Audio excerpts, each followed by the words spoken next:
I'm Senator Bob Huff. Thank you for joining me for my Capitol comment for the week of August 15th, 2011. Well, the legislature has about 3 more weeks before we finish up for the year. We've got hundreds of bills that are what we call legislative limbo. Now, just so you know, I would consider those bad bills, and probably most of them will pass. They're anything but bipartisan. Republican bills typically get killed early on in the process, and that leaves the Democrat bills that are surviving now.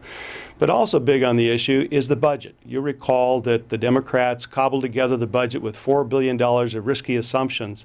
So when you add that to some of the existing problems that were in the budget, there's really about $10 billion of vulnerability. One of those big ones is redevelopment area, also federal approval of Medi-Cal cuts and possible education lawsuits. For redevelopment, you'll recall that the cities were getting taken $1.7 billion from the redevelopment agencies, and so the government just killed redevelopment, and then they're trying to reinvent it. So the Supreme Court has temporarily blocked the governor's plan, so we'll see where that goes. On Medi-Cal cuts, the healthcare advocates want feds to block $1.3 billion in cuts.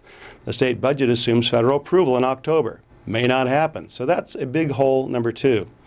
And in education lawsuits, the governor's realignment proposal negatively impacts Prop 98. What they did was reallocated some sales tax money, probably can't do that.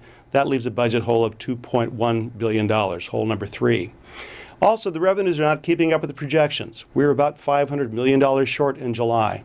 The Department of Finance also says job growth is flat, and they just came out with a statistic that state unemployment inched back up to 11.8%.